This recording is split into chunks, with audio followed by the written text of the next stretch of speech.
Ito ang balita ngayon, trending at pinag-uusapan ngayon sa mundo ng social media. Ang di umano'y balitang, huwag kang feeling untouchable dahil hindi sa lahat ng panahon mananatili ka dyan sa iyong pwesto. At tandaan mo na ang lahat ng ito, kung anumang kapangyarihan ang nasa sayo ngayon, ay temporary lamang. Hindi sa lahat ng panahon at sa isang iglap lang, lahat ng yan ay pwedeng mawala sayo. Ito ang matinding sigaw ng taong bayan sa mundo ng social media matapos hindi na nakapagpigil at tila binasag na nito ang katahimikan at nagsalita na rin sa wakas at tila bumaliktad na si Senate Tempore Senador Pampilo Lacson na tila sampalin ng katotohanan at kahihiyan ang liderato ng Senado na si Itbulaga Senador Tito Soto matapos ang ginawa nitong di kaaya-ayang galawan sa Senado na tila bagang minamaliit umano lamang ang kakayahan ng mga kapwa nito senador, lalong-lalo na sa hanay nila Senador Marcoleta, Bato de la Rosa, Jinggoy Estrada at dating Senate President ng Senado, Chis Escudero. Gaano kaya ito katotoo mga kababayan? Ating alamin. Pero bago ang lahat, kung bago ka pa lamang sa aming channel, please huwag kalimutang mag-like, subscribe at i-click ang notification bell para mas maging updated ka pa lalo sa lahat pa ng bagong video na i-upload namin. At ito na nga mga kababayan,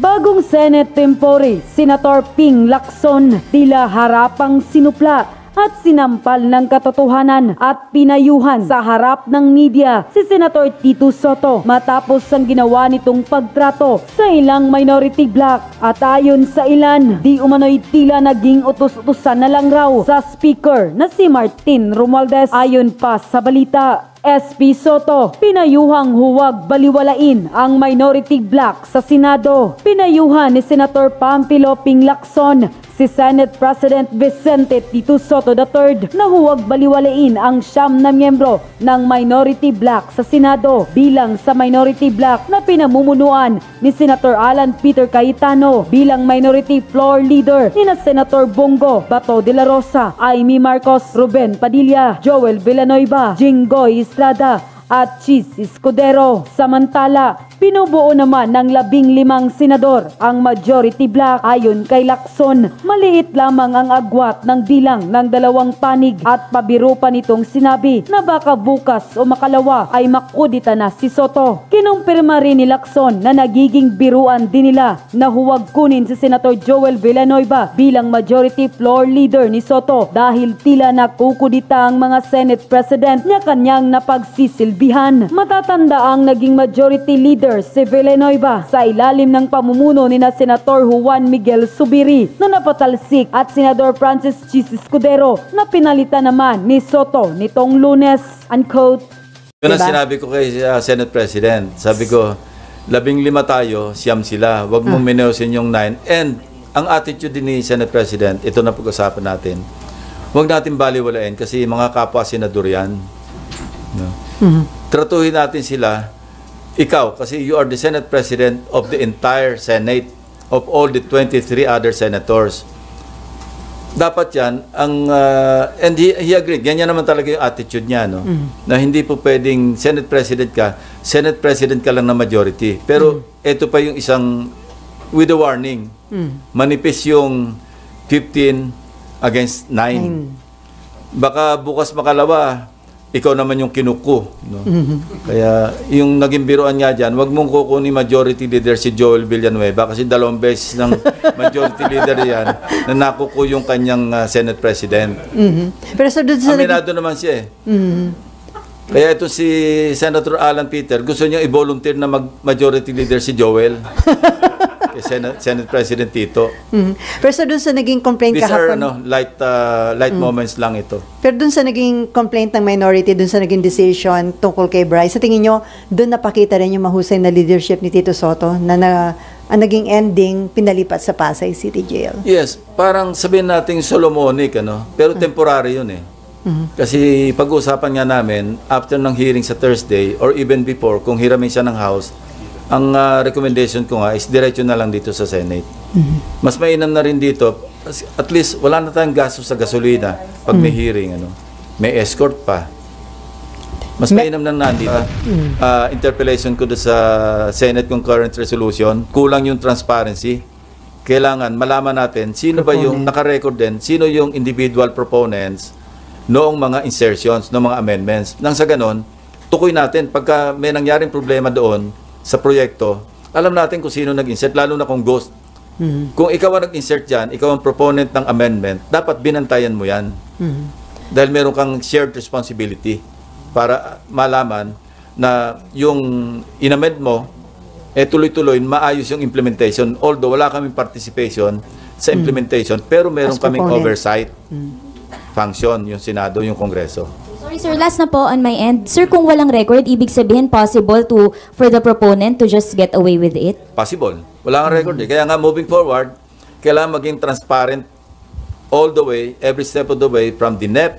Yung NEP taken care of. Ano, kasi sinabi na ni Secretary Pangandaman noong DBCC hearing na meron na silang hub, no? Transparency hub, na pero hanggang NEP lang. Kaya sinasuggest ko, isagad na natin hanggang sa kung pwede hanggang implementation na merong participation at least sa monitoring yung public.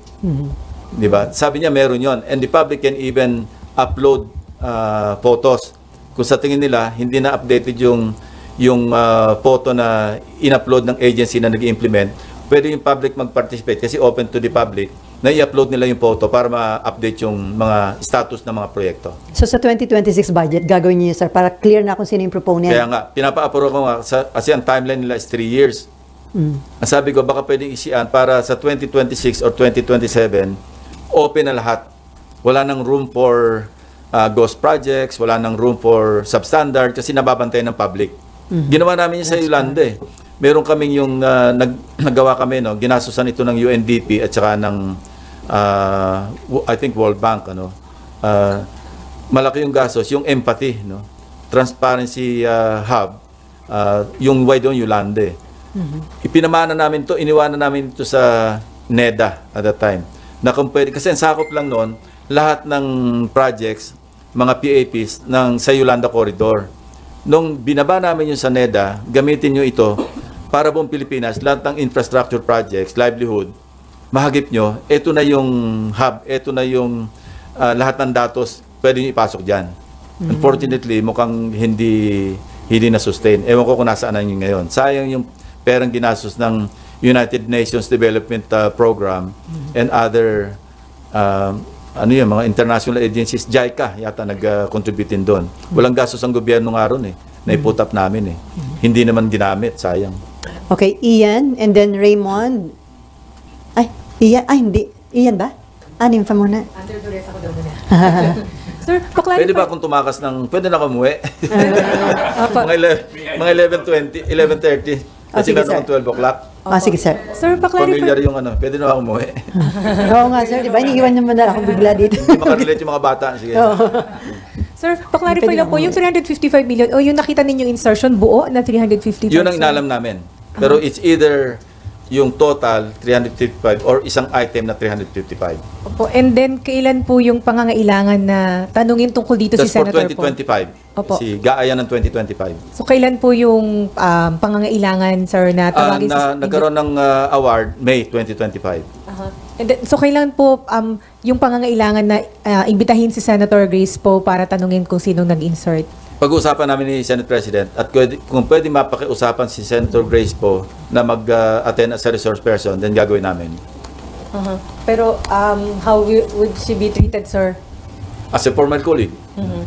I think she also deserves the courtesy being a former colleague here in the Senate. Wala pa pong... Hindi naman para i-contempt at para ipakulong. Hindi maabot to. Wag naman. Pero wala pa po kayong prior na pag-uusap or... Wala pa. Kasi kahapon lang namin na-discover yung 355 na wala sa NEP, wala sa House version. And then, sir, how about former Secretary Bonoan? Ano po yung kanyang pananagutan dito? Kasi nakita niyo po, sabi niyo nga, kung i-connecta yung dots. But at the very least, kailangan mag-explain siya. No? Na meron pala siyang ugnayan sa isang malaking kontratista. No? Bakit nagkamal na napakaraming kontrata? At sa Bulacan pa lamang, flood control pa lamang, 2.195 billion na. Pero yun, hindi niya yun dinisclosure eh. So, may nakikita ba kayong intention to conceal the information? Ang nakikita ko lang, kasi paulit-ulit siyang isolated case yung napuntahan ni President Bongbong Marcos. Alam ko namang hindi isolated case yun. Di ba sabi ko nga, isolated case here, isolated case there, isolated cases everywhere. Ang hinihintay kong isolated case, yung tama yung pagka-implementa. Naghahanap ako noon. Plano ko nga mag-offer ng 1-month pension eh. Kung sino makapagpakita sa akin ng perfectly executed na flood control project anywhere in the Philippines. Kung meron, pag-iisipan ko hindi ko sigurado kasi sayang din yun eh. Oh, 190,000 din yun eh. Pero willing akong isakripisyo yung isang buwan para makontento lang yung aking mata na meron palang perfectly executed flood control project na somewhere, lying somewhere. Sa ngayon, wala akong makita. Para kaya yung isolated case, hindi yung isolated case. Kung meron man, baka isolated case yung maganda yung pagkagawa, yung perfect yung pagkagawa. Baka may mahanap kayo. Pagka media makakita, o sige, automatic, bibigay ko na 190. Sir, Baka may maghabol na gumawa ng... Kailangan originally sa inyo hindi yung tinuro lang sa inyo. Sir, kaya sir, natanong ko. On record. Opo, sir, kasi kaya Hindi, qualify ko, ulitin ko. Kailangan kayo mismo nakakita hindi yung ibang tao. Naghahanap na pala. Sir, kasi nung nakaraang hearing, in-excuse lang siya on the reason na nag-resign na siya, pinaalis lang siya, walang tanong sa kanya. Yeah. So, he still remains as a resource person. So, parang ino-notify lang siya na kung pwede bumalik siya. Sir, isa na lang ako. Yung pong tinatawag na IAW, Engineering and Administrative Overhead, yung pondo supposedly to monitor the projects, Malaki yung 3.5. 3.9. Kinwestiyon ko na nung araw yan eh. Kasi dati yung 0.5 lang yan eh. Opo, sir, pwede bang isa din ito sa source ng corruption na bulsa din nila to? Mahirap mag-akusa, pero bakit ang laki? Kasi pag tiningnan mong yung budget ng public works, saksakan ng dami, 1 billion, kwentahin mo yung 3.5%. Kung monitoring lang, bakit pagkalaki? Especially, so na meron na tayong existing na platform, di ba? Oo, may geotagging. Yun na yung pag-monitor. Tapos hindi rin nila na-monitor. Saan napunta yung 3.5? Kung yung ghost project sa First District Engineering Office pa lamang, nalusutan sila. Nag-release sila ng cheque. So, inutil din yung monitoring ng central office. Di ba? Kasi may monitoring na sarili yung mga district engineering offices. Meron silang inspection team eh. Pero kung kakutsaba yung inspection team, kasi sindikato na nga eh. Alcantara, Bryce Hernandez, Dumasig, Mendoza, Edric San Diego, isang team eh. Nakuha namin lahat yung records nila eh. Sa Bulacan eh. Official record na kung saan nagbayad kayo, ang clearing instruments, bakit alam natin peke? Ba't yung binayaran? Okay, Ian. Ayun. Hello, sir. Good morning. Bago ako pumunta doon sa isang tanong, dahil may binanggit na kayo doon sa mga BGC boys. Sir, marami kasi nagsasabi na hindi lang silang 5 ang nakinabang doon sa Bulacan First. Ang sinasabi nga mula sa taas hanggang sa pinakamababang empleyado, ano pong nalaman nyo tungkol doon sa iba pang mga nakinabang, and kasama rin po ba sila sa sinabi nyo kay Sec Vince na kasuhan na po? Yes, pero alam nyo, di ba ang pattern, hindi lumalampas sa 150,000? Kasi pag nagbagsak yung funder, yung proponent, nagbagsak siya halimbawa kung ilang bilyon, may usapan na yun eh. Para hindi na lumampas sa threshold ng kayang i-implement ng District Engineering Office, hindi lumalampas ng 150 million. Kasi ang threshold nila 150. Pag lumampas sa 150 hanggang 450, region eh. Kaya... So bihira kayo makakakita ng more than 150, di ba? 77 million, 140 something million, 98 million. Walang lumalampas kasi kontrolado nila pag-implement, pag-monitor, pagbayad. So, ngayon, ito yung day reckoning. Kala nila, lusot sila all the way. Ang malas nila, mukhang may nakialam sa taas na nagbagyo ng 3 sunod-sunod, mukhang nagalit na si God eh. Bakit nagkasunod-sunod si Crising, si Dante, si Emong? Tapos may habagat pa. Para may divine intervention, para mabulgar lahat. Otherwise, tuloy-tuloy sila sa casino. Correct. Yung pera natin binabayad sa tax, kinakasino, pinambibili ng mga Patek Philippe, kung ano nung relo, at kung ano nung kotse. You can just imagine, kung nagpatuloy ito, para tayo mga gago. Pero, Senping, yung mga lower than kina Bryce, yung mga iba pang mga tauhan Hindi, yun na nga yung team niya eh. Yun ang lower eh. Si Dumasig, I think, one of them, project engineer. merong si Erdrick San Diego, siya yata yung lab tech, no? Parang siguro taga-check. Hindi lab na LOB, LAB. Nag-isip Yata nag-isip. Yun yata. Pero I mean sir, yung mas mababa pa daw, meron pa daw. Naabot ba ng mga tropa natin? Yung 5 yon ang lumabas sa, yun sila may mga aliases sa casino. Tapos sila yung mga signatories So, we go by where the evidence brings us, di ba? Kasi kung hindi naman hagip ng ebidensya, pangit naman na sabihin natin kasama sila. So, kailangan kasama sila sa resibo. Sige po. Okay, Raymond. Last na lang sa akin. Sir, ang lumalabas kasi sa mga nauna ng report, 142 billion ang insertion ng Senate. So, do you think, Baikan pa lang yon. oo, pero do you think hindi lang dalawang senador ang pinag-uusapan natin dito? And I don't know. paano kung mas maraming senador pa nga ang I lumabas? don't know, mawalan kami ng quorum. Hindi sir, pero seriously talagang... No, seriously. Baka mawala ng quorum kasi kung kasuhan sila halimbawa Sandigan Bayan at plunder o kaya malversation o masama sila doon sa non-bailable na kaso, Makukulong.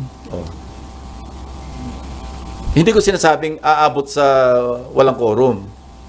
Pero kung, ang sabi ko nga, pag nag-imbestiga tayo, dapat naka-blindfold tayo, hindi pwede yung, di ba, nakapit yung isang mata para hindi mo makita yung kaliwang side sa kabilang aisle. Dapat hindi ganun. No, I think our colleagues understand that, no, where I'm coming from. Kasi ba't pa tayo magsasagawa ng investigation kung mamimili lang tayo? Parang hindi naman fair do sa pinili natin, di ba? So yung probability na maraming senador yon kasi No, sabi nyo nga 355. I won't get there, no. Ikaw lang nagsabi, kaya sabi ko lang in answer to your question, kung ganun tayo dadali doon tayo dadali ng ebidensya, wala tayong magagawa, di ba? Pero so dahil sa inyong determination na malaman lahat ang involved Well, dito, it's about time, ano? wala It's bang about effort time. na patigilin kayo sa investigasyon? Meron bang wala naman? Wala naman.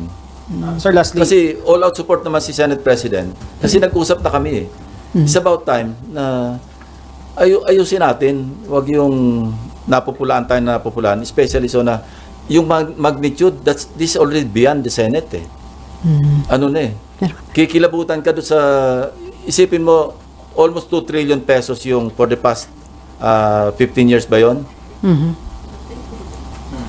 Yeah, kasi 2011 namin sinimulan, di ba? 2011, 15 years. Kung kukwentahin mo na parang more than 50% or more than 60%, magkano yung 60% ng 2 trillion?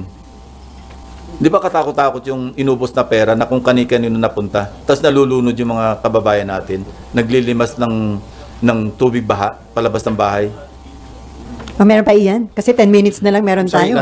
sir, paano nga kung may other way pa ba na malaman yon kung sino nag-insert? Kasi nga, sabi nyo nga, wala namang record. Magagaling yung mga staff ko. Palagi ko, basta't kayang abutin, maaabot nila. Masisipag, magagaling. At hindi mo na sasabihan ng yung specific. They know what to do. And I'm always with them pag nagdi-discuss. Hindi ako yung tipong darating na lang sa akin yung manuscript at yun na lang gagamitin ko. Wala akong kaalam-alam kung saan ang galing. Hindi rin ako ganun. Ako, I stay with them even past midnight or before midnight. Basta gusto ko kasi alam ko yung pinagmulan Latag talaga lahat At ako, nagsasabi ko sa kanila na huwag kayong tumigil dyan. Hindi pa ako kontento dyan. Kaya nga, di ba, ang daming layers na inabot. Sabi ko nga, hindi pa sapat ito. Although sapat na, hindi pa rin sapat. Puntahan nyo pa rin. Gusto ko pa rin makita kung ano itsura. Okay, Raymond, Asher. And then Asher. Ay, tsaka Sir, good morning. Doon sa may lang concerns lang na parang in the past kasi para bang 15 yung pinangalanan ni Presidente na contractors.